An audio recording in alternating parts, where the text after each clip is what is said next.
I'm glad you all want to hear more information about composting. So I've been working with Black Earth Compost for like a year and a half, and it's been a real treat. I learned a lot from the founders, and I work over just down the street in Manchester by the Sea, where one of our sites are. So I'll give this short presentation, and then we'll open it up to Q&A. We can have a conversation and see what we learn. I know there's some good people in the crowd. We've got jellyfish socks. There's knitting happening up front. This is going to be a good time. So first we'll talk about the reason why composting is important. This is an image of a landfill. So if you guys have ever thrown trash away, this is probably where it goes. Massachusetts has the most expensive trash in the whole country, other than Alaska. So on the mainland, we have the most expensive trash tip fees. What that means is a town has to pay the landfill to dump the waste, and that is more expensive here than anywhere else. The landfills are also set to close in the next 5 to 10 years, so trash prices are only going up. And if it doesn't go into one of the landfills, it's going to get incinerated, and then that ash still has to get landfilled. And we ship that ash far away, which is even more expensive. But it goes really, really far. It goes to New York, New Hampshire, Connecticut, but it also goes as far as Alabama and Kentucky. You can find all that information in the Mass DEP report. So it makes you think, why don't we manage more of our waste locally before we pay to ship it all the way across the country? So that's something to keep in mind. We did a waste audit, and all of that trash that's going to the landfill, a quarter of it is food scrap, and we found that 47% of it is compostable material. The DEP uses the number around 20% of food scrap and 30% compostable. EPA number is around 30%. So it's a huge portion of the waste stream. For somebody that's composting, they will make a quarter ton of compost per year in the average household. So it adds up really quick. Here's a list of everything that we take. This is sort of the benefit of industrial composting, is we can take a lot more than just like a backyard pile, because the piles that get managed get really hot. They're about 15 feet high, and they can get up to temperatures of 140 to 160 degrees. So the decomposition rate is really fast, which allows us to take meat and bones, seafood, pits and shells, all sorts of things break down. I'll talk a little bit more about the process in a few slides. And there's a common misconception about the word compostable. I think before the word compostable was the word biodegradable, and that just means that it degrades into the soil. That doesn't mean that the final product is something that you want in the soil. So now there's a certification for the compostable products that are proven to have no PFAS and no microplastics. So we always look for BPI, TUV, or CMA certifications in any of the compostable packaging that we take in our piles. And you can see it looks just like regular cardboard in those takeout containers, but those are probably certified by a body that shreds them up and makes sure there's nothing wrong, because we want to keep our feedstock really clean. So this photo is actually updated. We have 4 composting sites: Framingham, Wareham, Groton, Mass, and Manchester.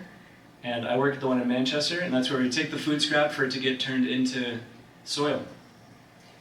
So this is inside of our North Shore facility. The image with the truck is inside of a large building where the food scrap starts, and the truck is dumping it in the corner.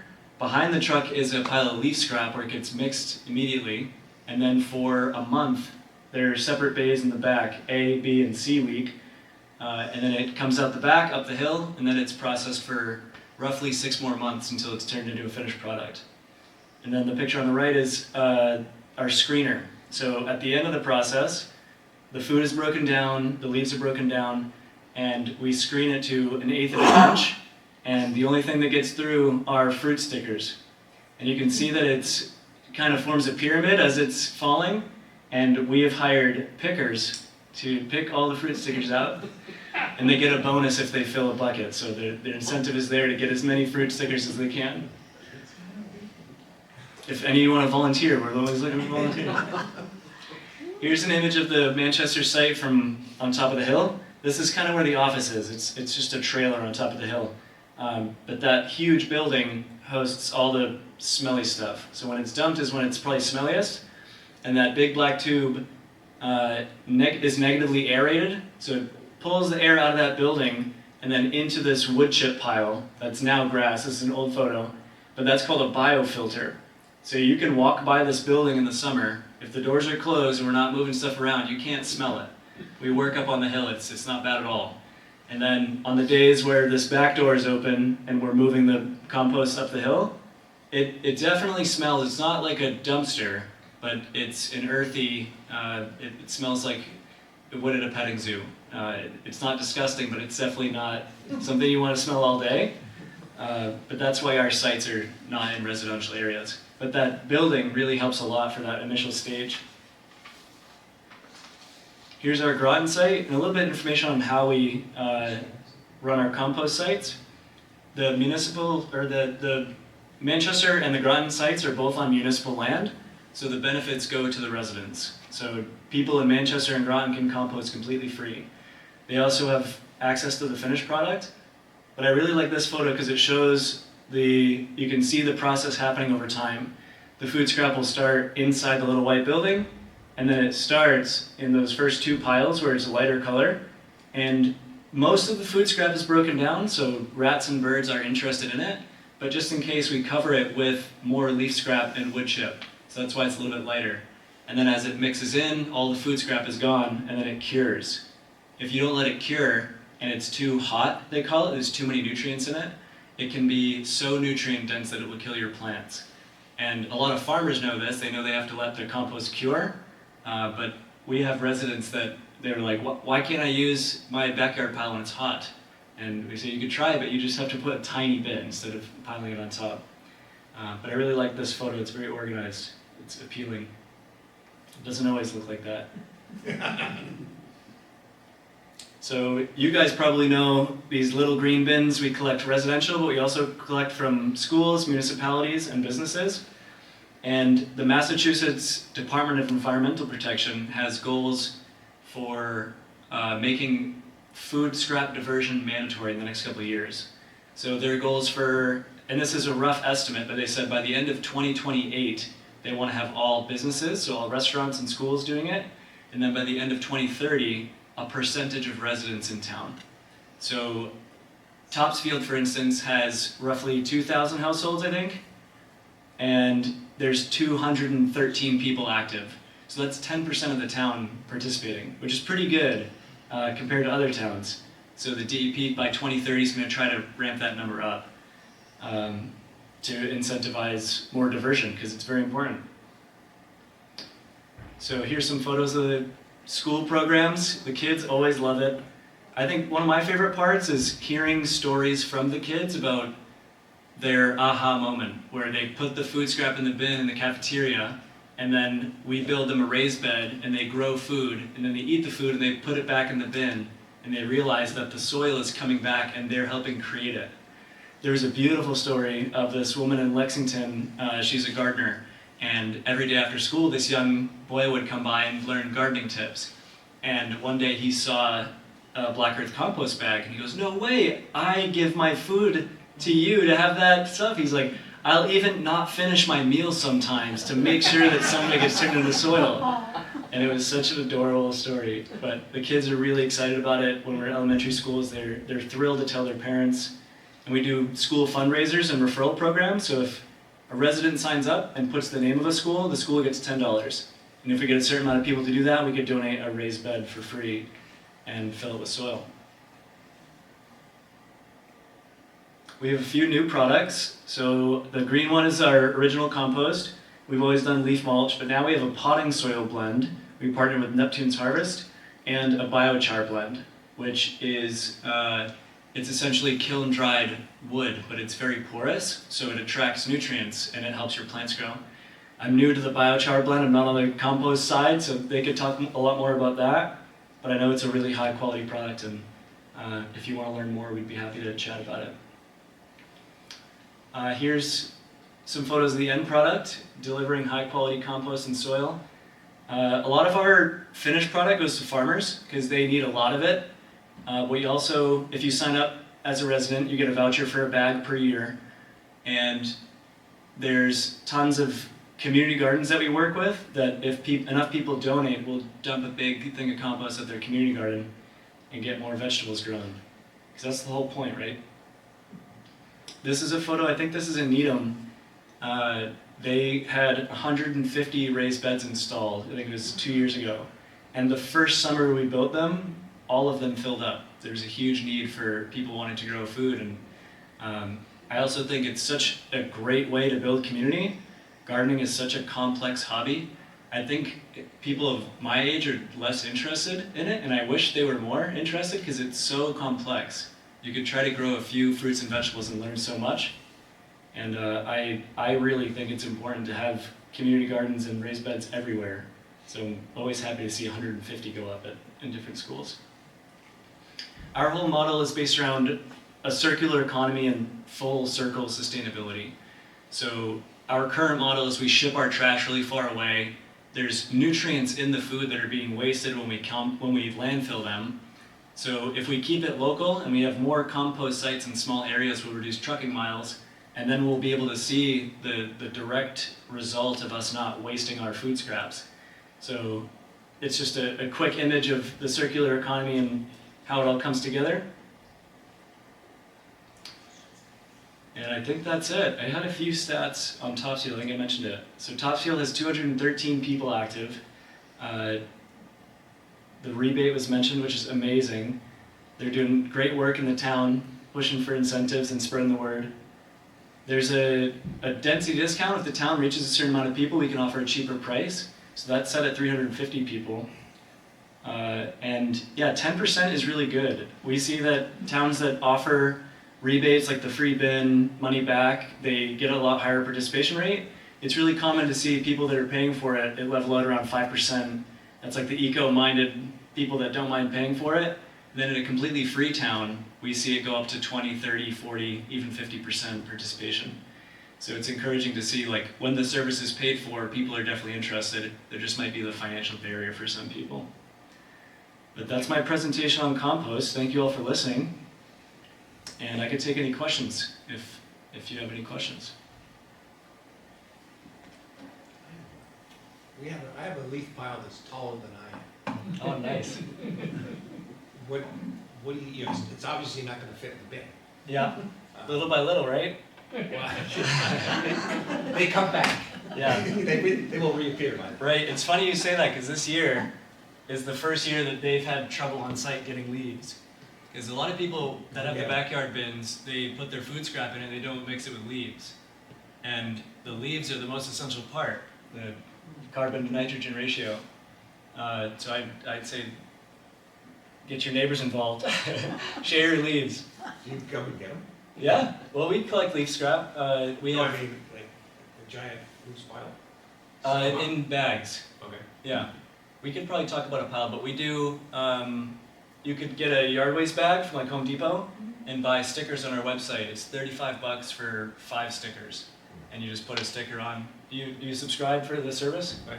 Do you have friends that do it? One at the corner. Yeah, if you could put a sticker on one of those bags and put it on the curb, I think we'll pick up 2 bags per house per week. And it's spring, so there's not a lot of bags out. I don't think there's a limit on it. No, we just think out of our garden. Oh, there you go. Sure. So the whole school cafeterias, supermarkets, all that all makes sense to me.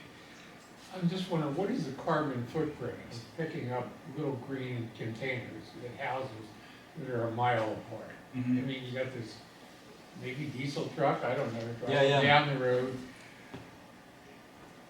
It's not intuitively obvious to me that Right. there's a payback here. Yeah, it hasn't been calculated carbon in, carbon out, but compost sequesters carbon, right? So there's a trade-off, there's a balance somewhere. But we don't start a route unless there's a certain amount of density. So we wouldn't drive way out of our way. No, but that's an bins. economic decision, right? Not a carbon neutral kind of decision. Right, and yeah, it's a business decision for sure. Because then we say, why don't we go all electric? I'm like, well, we don't have $850,000 sitting around, but eventually that is the goal, is to have electric trucks. We do have under CDL trucks, which are lower in emissions than big giant diesel trucks. But has anybody done the calculation? No, I don't think so. That'd be, if you want to email Andrew at Black Earth Compost, he'd have an answer for you. Okay. It's a fair question, yeah. You can't be perfect, right? Well, I mean, it could actually be contributing to global warming by composting. I don't- Residential. But you're already using, the trash companies are using trucks as well. So like the waste has to go somewhere. That's So it's fair. either that you're gonna use a giant diesel truck to get it shipped to a landfill and then shipped to Alabama by train, or you could use one of our tiny trucks to have your food scrap composted a couple miles down the road. So it's Okay. give or take. Yeah, that's fair. Yeah, I just want to see the numbers. I'll call Andrew.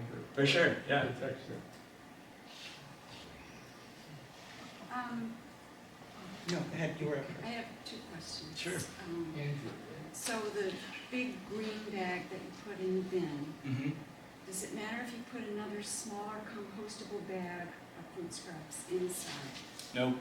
The bins have little handles on them, so however you do it, if it's messed up, the driver's just gonna take it and dump it anyway.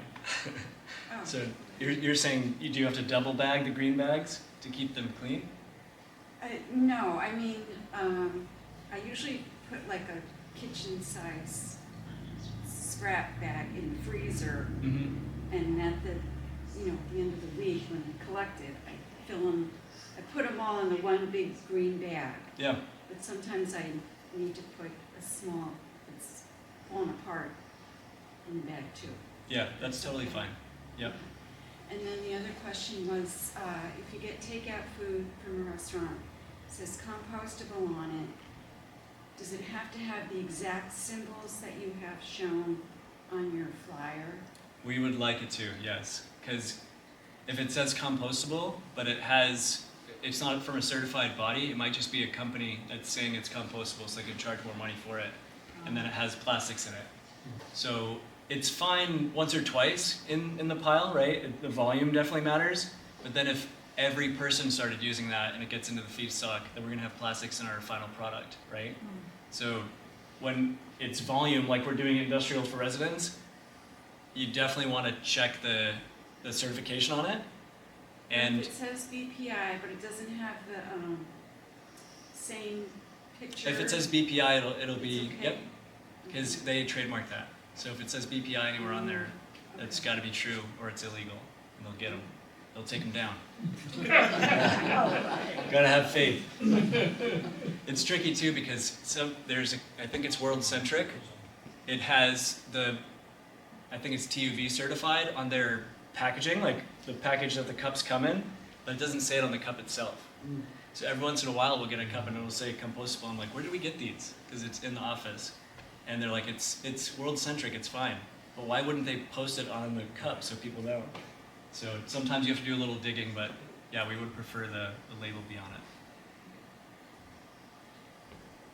We have a property in town that where residents are living in the apartments. Can they do it individually? Do they do it individually, or do we do it for the building? For the apartment? Good question. You You mean know?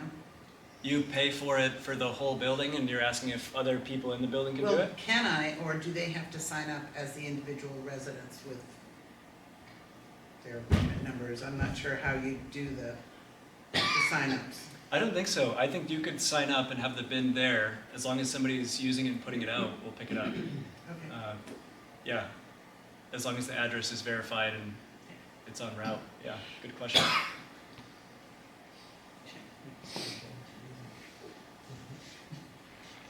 Question? Well, actually, wanted to share that living in a 55-plus community here in Topsfield, there are a number of us who are older and old. Not you though. We're often living by ourselves now, and we don't generate a whole lot. Mm-hmm. And so I had a neighbor who came to me and said, I'd really love to do this. I'd really, like to, sign up with Black Earth and just, but I don't have that much. Do you think we could share? And I said, well, sure. Yeah. And so every week or so she calls and says, can I come over with my compost? And she comes and puts it in my bin. And now I have neighbors down the way who are doing the same thing. They have a single person who's sharing their bin, because she doesn't generate that much, but she does want it to go back into the earth rather than to the landfill. So I don't know how that might be suggested in some areas, but it's a good way to encourage people to contribute rather than be discouraged because they don't have that much and it costs this much. But by sharing, we're sharing the cost and we're getting a pretty full bin every 2 weeks. Yep. And it just seems to be maybe a good idea for others. Yeah, that's a fair plan of attack, for sure.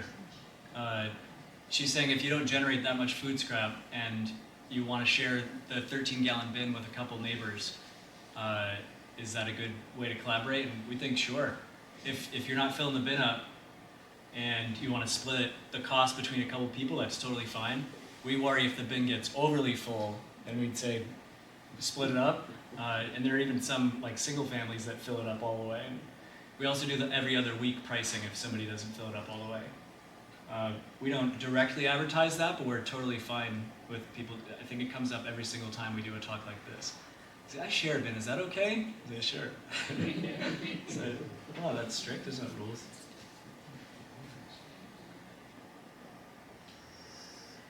Do you have a lot of schools that are doing it? Yep, define a lot.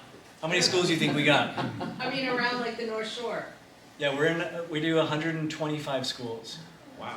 Yeah. I think And it's how often do you pick up from the schools then? weekly. Yeah, and then they stop for the summer usually. The schools are great programs because the kids really love it.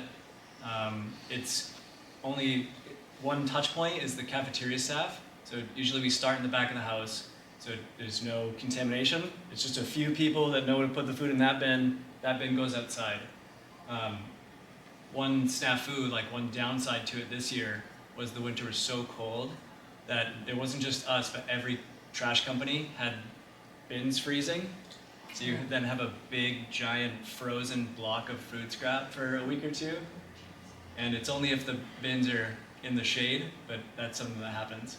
Other than that, the schools, they're really, really good. Because it starts back of house and the kids get interested, and then they put a couple bins and signage.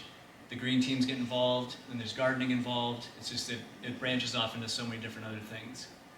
A good education. Sure.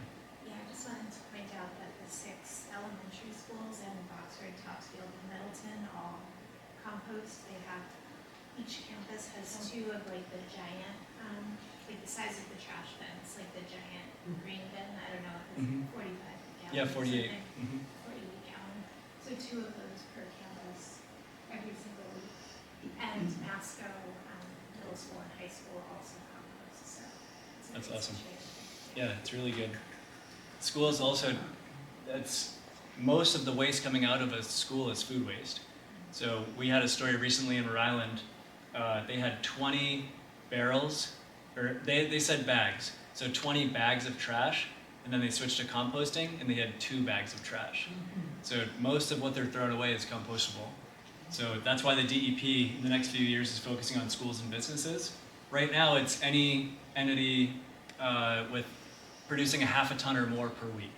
So that's like a large school, a large restaurant, but the smaller businesses and smaller schools don't have to worry just yet. But coming down the line. So what happens to all this compost? I can't imagine you sell it all. We sell Green out bags. every year. Huh? We sell out every year. No, I Oh, know, not but- all the green bags, right? Yeah, No. right. So, There must be a commercial. yep, absolutely. So we do bulk. We do bulk deliveries. And it used to be you could only do 2 deliveries per truck because it had the one divider, So you dump and then go to another house and dump again, and then you have to come all the way back to the site. So we have fabricators on site, and they built a conveyor belt truck. So it's a truck that's V-shaped. It's got a conveyor on the bottom. The back door opens up. The conveyor runs just until it makes a certain size pyramid. There's a little camera that reads the angle on the pile of compost. When it reaches a certain angle, it knows how many yards it is, and it shuts off. And my coworker was telling me that. I was like, that's on our trucks? That is high tech. That's really cool. But it's incredible what a small team can do. That was new at the end of last year. They started that. But who buys these piles from you? All sorts of people. We deliver to residents, garden clubs, community gardens, farms, small farms, big farms, medium-sized farms. There's all sorts of people. So farms take up a lot of space, right? So they can take a huge amount of compost. We'll get inquiries from one farm that's more than we produce all year. And we have to say we can't, like, you have to find it from somewhere else. But we can do a lot of little farms and a lot of gardens. And then we have the 4 compost sites, so it's not just for Manchester. It's going out from all the way to reduce emissions. The dream over time, usually I have a slide on Austria. The founders, once a year, they take a trip around the world to compost sites that have been doing it for years and years. And 2 years ago, they went to Austria. And they had a food waste ban in 1992. So they've been doing it a lot longer than we have. And they have, I think it's 420 compost sites in a country that's the size of Maine. We're the leaders in New England, and we have 4. So to reduce emissions, it would be amazing to have more compost sites that are small, spread out all around the state. The problem is the density of people living so close together in Massachusetts, well, eastern Massachusetts, that finding those little pockets are really important. In Manchester, we're on top of a capped landfill, so that was the only municipal space that they could host us, so we can make it work. So are you the only company locally that services like North Shore, this area, or are there other companies doing what you're doing? Or? Yeah, I think there's 1 or 2 others in the North Shore, Oh. and there's like 3 or 4 others in all of Massachusetts. Oh. But there's Garbage to Garden, which is a good company, but they're in Portland, Maine. So they collect food scrap down here, but all their stuff goes to the anaerobic digester. Mm. So that's a little point of contention. We don't have a lot of competition because we want the food waste to get diverted. It's not like we're going to monopolize the whole industry. But the other companies that are claiming to do composting are really just doing food scrap diversion and then to anaerobic digestion. So it's still good that we're keeping it out of the landfill, but the end product is very different. Anaerobic digesters use methane to create energy, but it's a lot less energy than what the food scraps produce for compost. So we want to use the food for its highest end use, and composting is one of those. Anaerobic digestion makes sense on like dairy farms or like deep packaging for grocery stores. So if you think like if grocery stores throwing away packages of carrots, to compost them you'd have to take them out of the bag. A deep packager shreds up all that plastic and carrots. The methane gets released, the foods digest into a biosolid, and it can be used as an amendment, but then it has microplastics in it. So it's not a long-term solution. It is better than the landfill, but it's not composting. So a lot of our competitors are doing that. But yeah, there's a few other companies in town. Bootstraps is one of them. Yeah, these guys started in Gloucester in 2011, so they've been around quite a while. So do you produce methane? I mean, that's a bad thing. Yeah, so much, much less. So in part of the process, as the food scrap is breaking down, it produces methane. But when it produces the most methane is when it's anaerobic. So food scraps are one of the main sources of methane in the landfill because it's buried. But when you compost it, it's aerobic. The piles, that's one thing I didn't mention about the indoor, is there's blowers under the ground. So there's air going through the piles at all times. And we collect the moisture, we reintroduce the moisture. As you're turning the piles, it starts to sequester carbon instead of emit methane, which is a huge difference in the landfill versus composting. That's a good question. So in Canada, they have different pickup requirements. Everyone gets the green bin, at least on the island where we spend time. And they have see-through bags, compostable bags as well, so that they won't pick up unless people are compliant. Yeah. So, and it's worked great. I mean, it's just, you know, it's been their system for a while. Yeah, so I try to picture how we would police that here. Because these companies that are producing these bags that are compostable, Glad, all the ones that we buy, but in the US, they're not compostable. Mm-hmm. And these are big bags, these are like contractor bags. Oh, It yeah. can be done. And I don't understand why, it's because we keep buying them. We bring them back from Canada because we can't get them here. It's just, it's a whole mindset, and companies are producing products that don't need to be ending up in the landfill. Right. So I just always wonder, yeah, that'll be the day when it's prohibited, and what, people are gonna start hiding everything in their, Mm-hmm. you know, black plastic bags. So I don't know, has there been some thought about how they might Yeah. have, you know, When it gets to be. when it gets to be like, you know, it's not permissible, how are they gonna, what do you see happening in terms of? Yeah, so it's a staged rollout. So the main concern there is contamination. People not knowing what to put in the bin, or putting the wrong thing in the bin and not knowing. So education is first, and then the people that want to learn about composting, you can show them the BPI certification, show them where to get bags. They're gonna do it right the first time.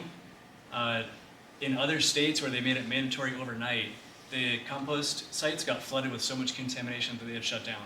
So it was like Colorado, California. I think Vermont did a pretty good job, but we're learning from their lessons in Massachusetts. So we're working with the DEP to say, don't do it. Like, don't make a mandatory ban for 100% of people overnight, because there's a lot of people that don't want to do it. And if you make it mandatory to where they're not going to collect the trash, people are going to get mad, and then they're going to do it wrong on purpose. So to limit contamination, we're saying like that rolled out, like 1% of the population, 5%, 10%. That is one way to limit it. And the other is, hopefully, as we're moving in the direction of compostable plastics, the companies that are making compostable plastics make it more affordable, and that becomes the norm instead of single-use plastics. Because that's what Andrew talks about a lot, is we use plastics for a lot of things because they're very useful. Like, we want to be anti-plastics. Let's get rid of all the plastics in the world right now. Like, well, we use it for a lot of different things. So the first step could be move a lot of those towards compostables, especially single-use. So hopefully down the line, BPI steps up and makes more types of products, and we can move that way. And then people get educated on reusables, glass bottles, and using things more than once. So I think it's really important on an individual level to think about what we value and how we use things and where it goes afterwards, and reconnect with nature, grow some food ourselves. So I think it's all part of the equation, right? Mhm. You talked about Keurig pods, or coffee pods. So how do you know whether they're compostable or not? Coffee pods. Like the Keurig? I'm sorry, what's the Like question? Keurig pods? Yeah, you mentioned that. I did? Well, I thought, yeah. Well, I don't know. On one of your Plastic. slides, I thought it talked about it. We No, take they're coffee grinds. Plastic usually, Yeah. right? We definitely don't want Yeah. Keurig pods. There But are, we have a charm program too, where it's a collection of hard to recycle materials. Mhm. So those Keurig pods we could take in a little bag, and we'll send them to a place where they get properly recycled. Because a lot of the stuff you throw in the bin doesn't get recycled. So now there's programs that are diverting things that should be getting recycled but aren't, like rigid plastics, thin films, Keurig pods, stuff like that. So we have a charm program rolling out, Okay. and it might be on the flyer somewhere there. But we just got a new guy for that, and he's very motivated to grow that part of the business. Okay. But there are compostable Keurig-type coffee pods, Okay. because we use That's them good to at know. my church. Yeah, that's awesome. Because I have a heart Yeah. attack. Yeah, coffee is such a good topic to talk about reuse, because you can make coffee 100 different ways. Yes. And you could get a metal, like a pour over with a metal top, and you just rinse it out. And you never have to get a paper filter again. How fastidious do you have to be in that first pile of food waste? Sorting? Yeah. It's pretty good. Is that by hand or? Yep, we sort by hand, but it's the first stage. The drivers won't pick it up if they know it's contaminated. And the customers that we work with over time, you start to develop a level of trust. The drivers know who might not be complying and who is. And if they don't comply more than a couple times, we'll just give them a call. Like first we send an email, we don't pick up the bin, we say, hey, we didn't pick it up, there's a bunch of trash in there. And then they dump it out and hopefully the next week it's fixed. If it's not, we'll say, hey, do you not know what this bin is for? And try to educate, help them out. But the residents are really good. A lot of the times it's a central drop-off location where if it's not good signage and somebody's just walking by, they'll throw the plastic bag and stuff in there. But you can see it right away because the compostable bags, it feels a certain way, they look a certain way, so the drivers know not to pick it up. And then when they dump, they'll do like an initial scan. The food scrap breaks down pretty quickly, so in that first month when it's inside the building, all the food scrap is decomposed. Then it goes up a conveyor belt and makes another one of those pyramid-shaped piles, and the trash kind of collects on the outside. So we have pickers there, and then we have that final stage of contamination with the fruit stickers and shredded plastics and stuff like that. Food stickers, I get. Yeah. Those aren't recyclable. Nope, not compostable. Not yet. So they're starting in New Zealand. They're compostable in New Zealand. Like, it wasn't the sticker that was hard, or it wasn't the paper. It was the adhesive. So they're making compostable adhesives, and New Zealand kiwis have compostable stickers on it. So we're heading in the right direction.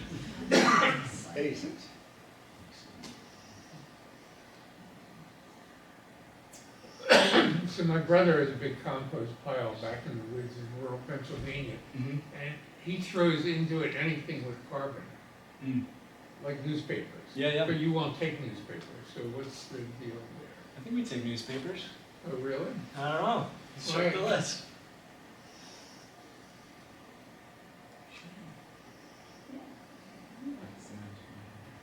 Where is it? I don't know. You might have got me. I mean, on your website, I went into it a month ago, and I thought it said no Yeah, newspaper. I think, pretty sure we take cardboards, papers, and newspapers. One thing with paper is we don't want a ton of it because it can have PFAS. So there was a compost site in Western Massachusetts that shut down, and it was by a paper mill, and they took in a huge amount of the bleached white paper, and it pulped and was in the pile, obviously, and then their final product had PFAS in it that was higher level than they wanted to admit, and the site had to shut down. But then the headline said, compost has PFAS, which was not true. It was the feedstock that they used wasn't appropriate. Yeah, maybe this isn't the whole list. I thought we'd take Yeah, I newspapers. think your website says you don't take newspapers. You You're wrong. You can recycle those. Yeah, that's what it says, recycle and Yeah, dump. paper towels. Are paper towels not, because I don't see paper towels on the list. This must not be the whole list because we do take paper towels. And paper towels are never a problem, or they have to have a symbol on the original? No, it's not a problem. That's the same thing with quantity. I had the same question when I started working for this company. It was like, bleached white paper towels? And they're like, yeah, it's such a small quantity compared to the leaf scrap, the food, everything else, that they break down just fine. Because that's my guilty thing. I Yeah. guess, If we were I can't just, quite let go of. if we were just taking paper towels, it wouldn't be a good end product, but Pardon?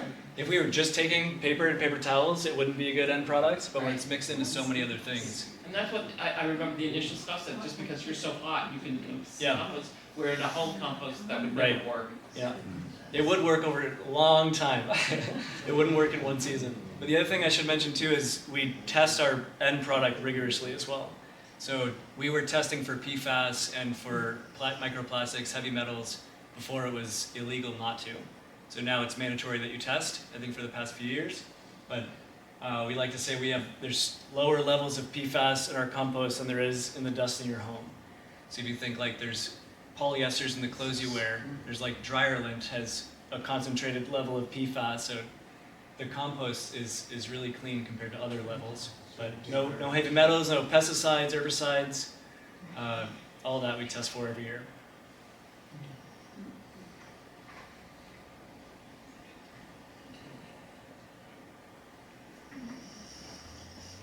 I'm happy to just stand up here quietly and hang out. I don't know if my question's for you or for them.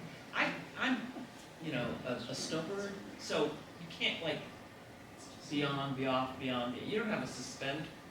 At least I couldn't find it on the website. But you Yeah. can suspend for a period. You can reach out and put on pause. You can. Yeah, I don't know if it's on the portal, but we definitely do that. There's a lot of people in all over Massachusetts and around that do that. I know I'm not alone after this winter. There'll be more of us. Of course. Looking to escape. Those who can will. Yep. Because that's been the one to turn is, you know, I just, from an affordability, it just becomes a big expense if I'm paying for something I'm not using for months. Half the year, right? So it's a monthly fee then for the service? You can pay monthly or every 6 months. Okay. Yeah, it's cheaper if you do it the 6 months, Okay. but you could pay monthly then go on and off. Okay. I don't know. You probably mentioned it, but the price I didn't. And it's Okay. different everywhere. In Topsfield, I think it's $89 for weekly service for 6 months. Okay. So it breaks down. It sounds like a lot when you have it in the bulk price. When you break that down by week and by day, it's like you spend more on lattes. But if you share, it's Oh, only yeah. him. Yeah. How big are the bins? I don't. 13 gallons. 13 So, gallons. like, Okay. Yay big.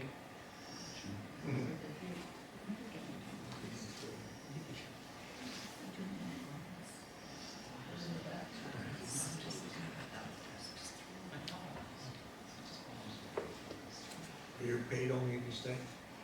Say again? Are you paid tonight only if you stay? I gotta stay or I don't get paid. here. I'm being held hostage. No, I'm happy to be here. Yeah, thank you all for coming. Great questions. Thank you very much. Thank you very much.